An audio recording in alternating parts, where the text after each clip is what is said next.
বুয়েট কিছু করুক আর না করুক, প্রতি বছর অ্যাটলিস্ট ম্যাথ কোশ্চেনটা কঠিন করে। কেমিস্ট্রি ফিজিক্স না হয় পারা যায়, বাট ম্যাথ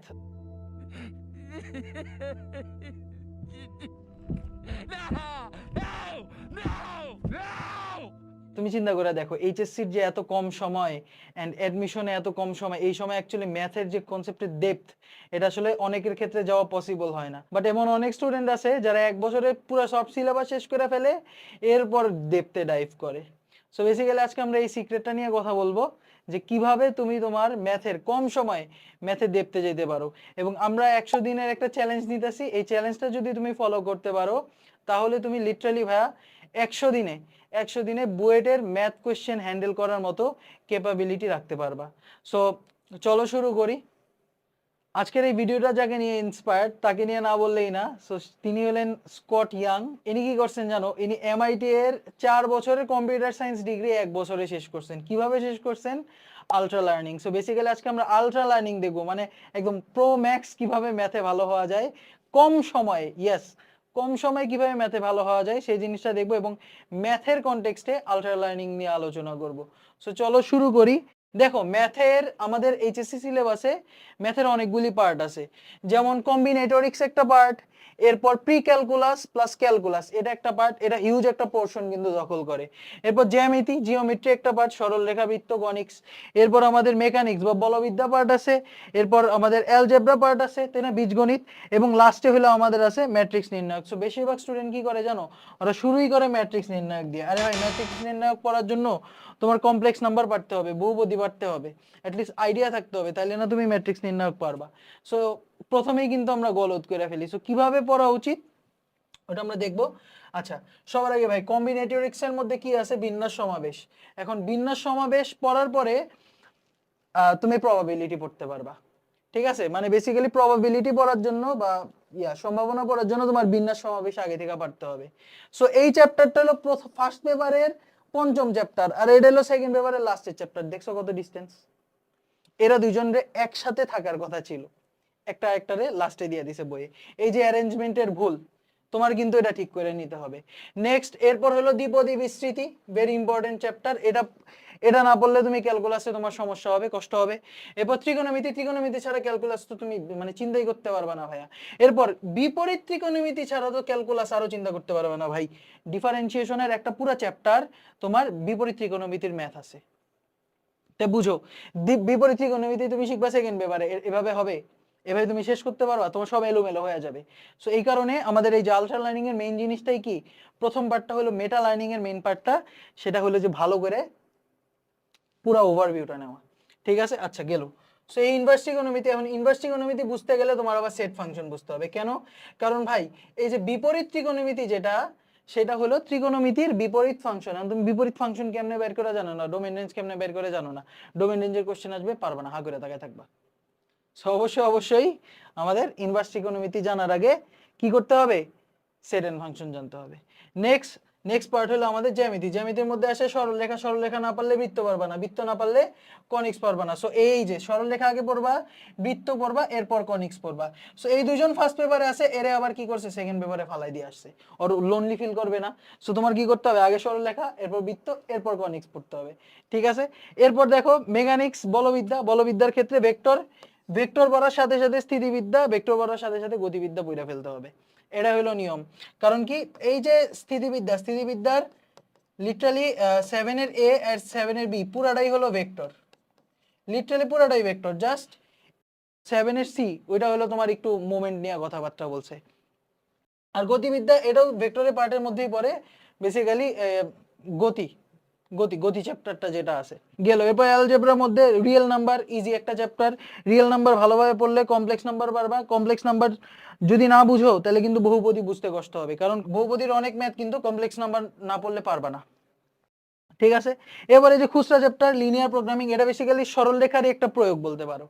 এই সব শেষ করার পরে এরপর ম্যাট্রিক্স ডিটারমিনেন্স। তুমি খেয়াল করে দেখবা ম্যাট্রিক্স ডিটারমিনেন্ট চ্যাপ্টারে তোমার ত্রিকোণমিতি থেকে কোশ্চেন আসে, ত্রিকোণমিতির ম্যাথ আছে। এটার মধ্যে আবার ধরো লগারিদমের ম্যাথ আছে, যেটা তুমি সেট ফাংশনে পড়বা। এরপর তোমার বহুপদীর অনেক কিছু আছে, তাই না? এরপর কমপ্লেক্স নাম্বারেও অনেক কিছু আছে। সো এই চ্যাপ্টারটা পড়ার কথা ছিল সবার লাস্টে, এই চ্যাপ্টারটাই পড়ায় ফেলা হয় সবার আগে। দ্যাটস গোড়ায় গেল। সো আমরা কি করতেছি আমাদের এই 100 ডেজ চ্যালেঞ্জে, আমরা কিন্তু শুরুই করব বিন্যাস সমাবেশ দিয়ে। ঠিক আছে, বিন্যাস সমাবেশ দিয়ে শুরু করব এবং ম্যাথের এক একটা সেকশনকে বোম মারা উড়াই দিব। ঠিক আছে, এক একটা সেকশন শেষ করতে থাকবো এবং একটার উপর একটা কনসেপ্ট বিল্ড আপ করতে থাকবো। এইভাবে কিন্তু তোমার করতে হবে। ঠিক আছে, আচ্ছা, সো আমাদের রুটিন আছে, রুটিনটা চাইলে তুমি ডেসক্রিপশনে দেখতে পারো। ওকে, নেক্সট নেক্সট জিনিস হলো ডাইরেক্টনেস। ডাইরেক্টনেস মানে সরাসরি ঝাঁপায় পড়া। তুমি যেই জিনিসটা করতে যেতেছো সেটাতে, যে আমি কি করতে চাই ভাই, ম্যাথে ভালো করতে চাই, এখন তুমি থিওরি নিয়ে পড়ে থাকলে হবে না, ম্যাথ সলভ করতে হবে। ঠিক আছে, এখন এখানে এখানে একটা ভুল অনেকে করে, সেটা হলো যে ভাইয়া সবাই না টাইপ ওয়াইজ ম্যাথ করে, টাইপ ওয়াইজ ম্যাথ করে। সো টাইপ ওয়াইজ ম্যাথ মানে কি, যেমন আমি বিন্যাস সমাবেশের চ্যাপ্টারটাই এক্সাম্পল দেই। সো এই চ্যাপ্টারে না সংখ্যা সাজানোর ম্যাথ আছে, তো সংখ্যা সাজানোর ম্যাথে ওরা এক টাইপ দিবে। এরপর এরপর এরপর হলো গ্রুপ করার ম্যাথে এক টাইপ দিবে। এরপর হলো তোমার অ্যালফাবেট, অ্যালফাবেট যেটা বর্ণ, বর্ণ সাজানোরে আরেকটা ম্যাথ দিবে। কিন্তু অনেস্টলি স্পিকিং এই সবগুলি কিসের মধ্যে পড়ে জানো? এই সবগুলি জাস্ট দুইটা বিধির মধ্যে পড়ে, একটা হলো গুণন বিধি, একটা হলো যোজন বিধি।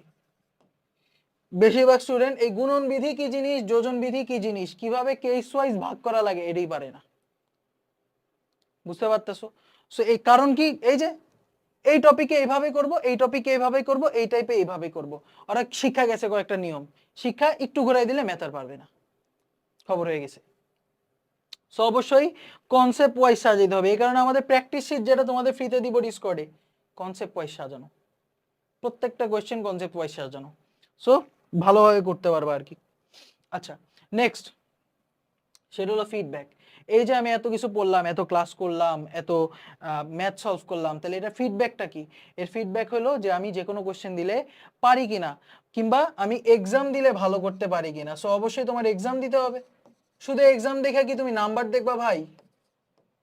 এক্সাম দিয়ে কি শুধু নাম্বার দেখবা? হ্যাঁ, নাম্বার দেখবা অবশ্যই, বাট এর চেয়ে বেশি ইম্পর্টেন্ট আমি ভুল কই করলাম, কোথায় ল্যাকিংস আছে সেটা চেক করা। সো এক্সাম আমরা মেইনলি দেই কিসের জন্য ভাই? ল্যাকিংস চেক করার জন্য। ঠিক আছে, আমরা কি করব? ল্যাকিংস চেক করব, কোথায় কোথায় ল্যাক আছে সেটা দেখব। এরপর ধরো তুমি একটা কোশ্চেনের অ্যান্সার এটা আসছে, তোমার অ্যান্সার আসছে একটা, বাট অ্যান্সার শিটে দেওয়া আছে আরেকটা অ্যান্সার। সো এক্ষেত্রে কি করব? অ্যানালাইজ করব আমি কই ভুল করছি। দিস ইজ ভেরি ইম্পর্টেন্ট, অনেকে এটা মিস করে ফেলে, যে অ্যানালাইজ করব, অ্যানালাইজ করব, অ্যানালাইজ দ্য মিস্টেকস। কোন স্টেপে তুমি ভুল করছো, কোন স্টেপে ঠিক করতে পারতা, সেটা তোমার দেখতে হবে। ঠিক আছে, এই গেল আমাদের ফিডব্যাক। এবার ফিডব্যাক দেওয়ার পর তুমি কিছু কিছু টপিকে দেখবা তুমি উইক আছো, ওই উইক টপিকগুলিরে ধরতে হবে। ঠিক আছে, এই যে এটা আমরা বলি ড্রিল, ড্রিল দ্যাট টপিক। ঠিক আছে, একদম টপিক ওয়াইজ ধরবা যে কোন টপিকে আমি উইক। যেমন আমি কেস ওয়াইজে ভাগ করতে পারি না বিন্যাস সমাবেশে, ওই টপিকের যত ম্যাথ আছে সব প্র্যাকটিস করতে হবে। এরপর ভাইয়া আমি বিপরীত ম্যাট্রিক্স বের করতে পারি না, সো ওইটা আর ওই ধরনের যত ম্যাথ আছে সবগুলি প্র্যাকটিস করতে হবে। ভাইয়া আমি ম্যাট্রিক্সের প্রপার্টি দিয়ে যে কোয়েশ্চেনগুলি আসে সেগুলি পারি না, আমি নির্ণায়কের প্রপার্টি দিয়ে যে ম্যাথগুলি আসে ওগুলি পারি না, ওগুলি প্র্যাকটিস করতে হবে বারবার। একটা সময় দেখবা যে ওই টপিকগুলি তোমার একদম সাবকনশিয়াস মাইন্ডে চলে যাবে। সো তখন তুমি দেখবা যে একা একা মানে কোয়েশ্চেন দেখার পর খাতা নেওয়ার পর একা একা তোমার হাত চলা শুরু করে দিছে। সো এরকম একটা অবস্থা হবে। সো অবশ্যই ড্রিল করতে হবে, ভেরি ভেরি ইম্পর্টেন্ট। সো এই পর্যন্ত যদি তুমি যাইতে পারো তাহলে তুমি দেখবা যে এত কিছু করার পর তুমি নিজের অপিনিয়ন ফর্ম করা শুরু করতে পারতেছো, নিজে মতামত দিতে পারতেছো, যে কোশ্চেনে কোন জায়গা থেকে কোথায় গেলে কি হবে এটা তুমি নিজে বলতে পারতেছো, নিজে ভিজুয়ালাইজ করতে পারতেছো। এই জিনিসটারই আমরা বলি ইন্টুইশন। সো ইন্টুইশন জিনিসটা কি? নিজে থেকে নিজের একটা মতামত ফর্ম করতে পারা। এন্ড এরপরেই তুমি বলতে গেলে তুমি একদম মানে ফাইনাল ফর্মে চলে গেছো, তুমি অ্যাকচুয়ালি মানে ম্যাথ তোমার হয়ে গেছে, তোমার আর কোনো কষ্ট করা লাগবে না, মোটামুটি ম্যাথে তুমি ভালো হয়ে গেছো। ঠিক আছে, আচ্ছা, এরপরে তুমি কি করতে পারো, যে তোমার লিমিটস ক্রস করতে পারো, যে না ভাইয়া এবার আমি কি করব, এবার আমি ম্যাথ ক্যালকুলেটর ছাড়া করব। এবার আমি ম্যাথ ভাই আগে লাগতো এক পৃষ্ঠা, এখন আমি কি করব, এক পৃষ্ঠার 3 ভাগের 1 ভাগে করব, মানে বেসিক্যালি 3 আঙ্গুল জায়গায় করব, 3 আঙ্গুল জায়গায় করব। কিংবা ভাইয়া এখন আমি ম্যাথগুলি 3 মিনিটের মধ্যে করব, ভাইয়া 3 মিনিট না ভাই আমি 2.5 মিনিটের মধ্যে করব। এভাবে তুমি ম্যাথে মাস্টার হইতে পারবা, ম্যাথে বেস্ট আউটপুট দিতে পারবা, ঠিক আছে? সো ইন্টুইশন ফর্ম করতে পারবা, ইন্টুইশন ফর্ম করার পর you should push beyond your limit and go above and beyond, যত ভালো করা যায় ম্যাথে, ঠিক আছে? এটাই আর কি। সো এই যে concept, practice, test, feedback, feedback দেওয়ার পর যে টপিকে উইক সেটা তুমি কি বারবার প্র্যাকটিস করবা, এরপর আবার পরীক্ষা দিবা, ভালো হইলো আগায় গেল। এবার তুমি কি করবা, কম সময়ে কত দ্রুত সলভ করা যায় সেটা চেক করবা, কিংবা ক্যালকুলেটর ছাড়া কি সলভ করতে পারতেছে কিনা সেটা দেখবা। এরপর আবার কি নেক্সট টপিকে চলে যাবা, আবার সাইকেলটা রিপিট করবা। সো এত এত কাহিনী করার পর ভাইয়া ম্যাথের সিক্রেট কি জিনিস জানো? এত কিছু আমার জানা লাগতো না। তুমি যদি স্টিল ম্যাথে মনে করো যে ভাই আমি আর একটু ভালো হইতে চাই, একটা জিনিস মনে রাখবা ভাইয়া, math is nothing but a pattern recognition. Pattern recognition.